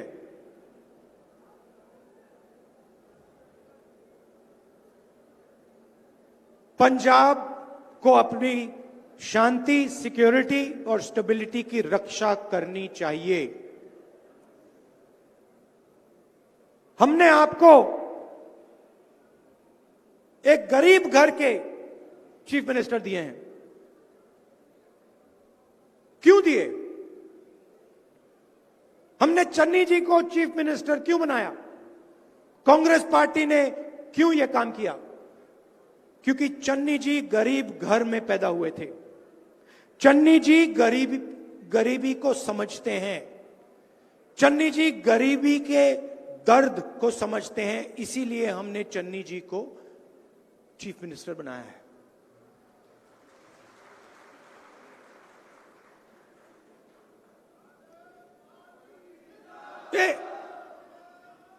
अब मुझे पता नहीं, मुझे बात आप देखिए, पता नहीं, मैं आपसे पूछना चाहता हूं, गरीब घर के व्यक्ति को चन्नी जी को चीफ मिनिस्टर बना तो क्या गलती की क्या हमने? कोई पंजाब का चीफ मिनिस्टर एक गरीब व्यक्ति नहीं हो सकता क्या? मना है क्या? मजाक उड़ाते हैं चन्नी जी का। क्यों? क्योंकि वो गरीब है। अहंकार है इन लोगों में। चन्नी जी आपके लिए काम करेंगे, मैं गारंटी देके कहता हूं आपको। और आपने देख लिया, 3 महीने में आपने देख लिया, नरेंद्र मोदी जी के पीछे कौन सी शक्ति और चन्नी जी के पीछे कौन सी शक्ति। मैं दो तीन उदाहरण आपको दूंगा, आप समझ जाओगे। इंटरनेशनल मार्केट में यूपीए के समय तेल के दाम $140 प्रति बैरल, उसके बाद पेट्रोल के दाम गिरते गए, 20 रुपए तक पहुंच गए। मगर हिंदुस्तान में पेट्रोल और डीजल के दाम बढ़ते जाते हैं, बढ़ते जाते हैं, बढ़ते जाते हैं, बढ़ते जाते हैं। इंटरनेशनल मार्केट में नीचे जाते हैं, हिंदुस्तान में ऊपर जाते हैं। क्यों? आपके जेब में से पैसा निकलता है, कहां जाता है? आप पेट्रोल भरते हो मोटरसाइकिल में, गाड़ी में, जेब में से पैसा निकलता है, कहां जाता है? उन्हीं 3-4 उद्योगपतियों के जेब में जाता है। आपके जेब में से निकलता है, उनकी जेब में जाता है। इंटरनेशनल मार्केट में पेट्रोल के दाम कितना भी गिरे, कोई फर्क नहीं पड़ता। उसका फायदा हिंदुस्तान की गरीब जनता को नहीं मिलेगा। नरेंद्र मोदी जी के पीछे कौन सी शक्ति है? अरबपतियों की शक्ति है। पंजाब में क्या हुआ? चीफ मिनिस्टर आए, पेट्रोल के दाम 10 रुपए प्रति लीटर कम हो गए, डीजल के दाम 5 रुपए प्रति लीटर कम हो गए। क्यों? कैसे? नरेंद्र मोदी जी ने क्यों नहीं किया? अगर पंजाब की सरकार पंजाब की जनता को कम दाम पे पेट्रोल और डीजल दे सकती है तो नरेंद्र मोदी क्यों नहीं दे सकते? दूसरा उदाहरण, चन्नी जी आए, 1500 करोड़ रुपए 20 लाख परिवारों का बिजली का बिल अरियर्स माफ कर दिए।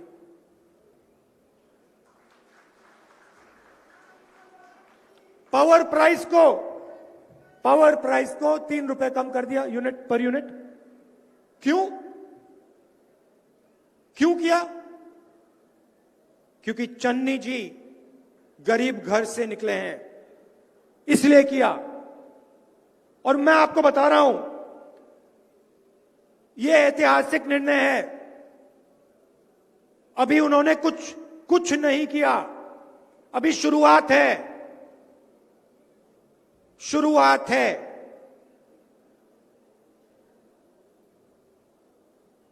बिजली का काम करके दिखाया, पानी का काम करके दिखाया, डीजल पेट्रोल का काम करके दिखाया, मगर शुरुआत है।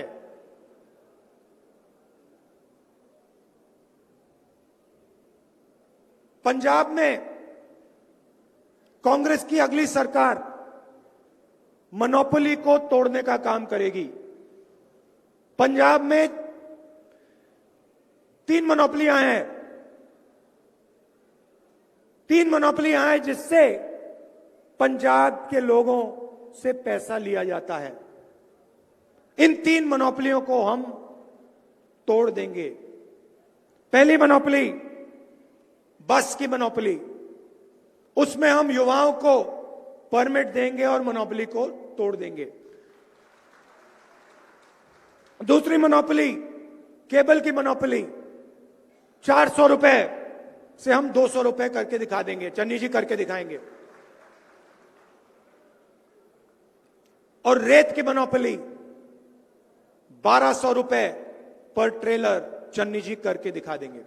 और जो भी पैसा बचेगा वो सीधा पंजाब की जनता को आपकी शिक्षा में, आपके स्वास्थ्य में और रोजगार पैदा करने में जाएगा। हमारे यहां कार्यकर्ता हैं, मैं आपसे कुछ कहना चाहता हूं। चुनाव जीतने के बाद बहुत सारे बोर्ड कॉर्पोरेशंस होते हैं। हमारे कार्यकर्ता सड़क पे लड़ते हैं, अपना खून पसीना देते हैं और फिर बोर्ड और कॉर्पोरेशन एमएलए के परिवार के लोगों को मिलता है। मैं आपको यहां गारंटी करके कह रहा हूं, बोर्ड और कॉर्पोरेशन कांग्रेस के कार्यकर्ता को, पंचायत वाले नेताओं को, सरपंचों को जाएगा, एमएलए के परिवारों को नहीं जाएगा।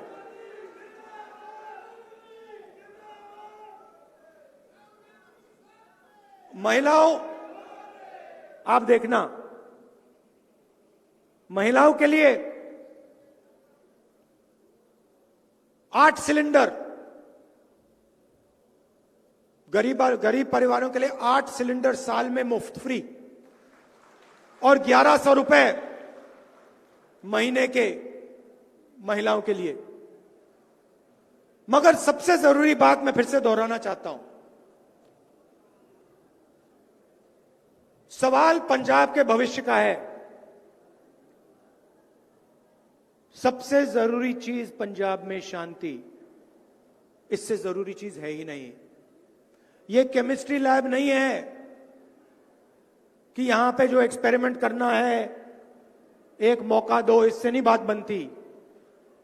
ये बॉर्डर स्टेट है, यहां पे सबसे जरूरी चीज शांति, भाईचारा है और कांग्रेस पार्टी इसको समझती अच्छी तरह। हमारे जो नेता हैं वो आतंकवादी के घर में आपको कभी नहीं मिलेंगे, हो ही नहीं सकता। झाड़ू के नेता जरूर आपको आतंकवादी के घर में मिल सकते हैं, मगर कांग्रेस का नेता आपको कभी नहीं मिल सकता। यह बात याद रखिए और याद रखिए कि ये चेहरे नहीं हैं, चेहरे के पीछे शक्तियां होती हैं, शक्तियां छुपी रहती हैं, अपना असली रूप नहीं दिखाती हैं। अगर आप शक्ति को पहचानना चाहते हो तो नेता के कर्मों को देखो, शब्दों को नहीं देखो, कर्मों को देखो। नरेंद्र मोदी नोटबंदी करेंगे, नरेंद्र मोदी किसान बिल लाएंगे, नरेंद्र मोदी जीएसटी लाएंगे, उनके कर्मों से आप शक्ति को पहचानो। यह मैंने आपसे कहना था। आप सब दूर दूर से आए, बहुत बहुत धन्यवाद। नमस्कार, जय हिंद। मैं अंत में तीसरे हमारे उम्मीदवार आदरणीय विक्रम मुखर्जी से अनुरोध करता हूं कि वो आए और कम शब्दों में यहां पर धन्यवाद प्रस्ताव रखें। बहुत ही सत्कारयोग सारी संगत, ਅੱਜ ਵਿਸ਼ੇਸ਼ ਤੌਰ ਤੇ ਰਾਹੁਲ ਗਾਂਧੀ ਜੀ ਸਾਡੇ ਵਿੱਚ ਆਏ ਨੇ। ਮੈਂ ਉਹਨਾਂ ਨੂੰ ਇੱਥੇ ਆਉਣ ਤੇ ਜੀ ਆਇਆਂ ਕਹਿੰਦਾ ਤੇ ਵਿਸ਼ਵਾਸ ਦਿਵਾਉਣਾ ਹੈ ਵੀ ਤਿੰਨੇ ਸੀਟਾਂ ਜਿਹੜੀਆਂ ਤੁਸੀਂ ਨੌਜਵਾਨਾਂ ਨੂੰ ਦਿੱਤੀਆਂ ਨੇ, ਸਾਡੇ ਨੌਜਵਾਨਾਂ ਨੂੰ ਤੁਸੀਂ ਮਾਣ ਵਧਾਇਆ, ਅਸੀਂ ਤਿੰਨੇ ਸੀਟਾਂ ਜਿੱਤ ਕੇ ਤੁਹਾਡੀ ਝੋਲੀ 'ਚ ਪਾਵਾਂਗੇ। ਤਿੰਨੇ ਸੀਟਾਂ। ਮੈਂ ਦੋ ਨਾਰੇ ਲਾਉਂਗਾ, ਹੱਥ ਖੜੇ ਕਰਕੇ ਜਵਾਬ ਦਿਓ ਜੋਸ਼ ਦੇ ਵਿੱਚ। ਕਾਂਗਰਸ ਪਾਰਟੀ, ਸ਼੍ਰੀ ਰਾਹੁਲ ਗਾਂਧੀ। ਬਹੁਤ ਬਹੁਤ ਧੰਨਵਾਦ। ਬਹੁਤ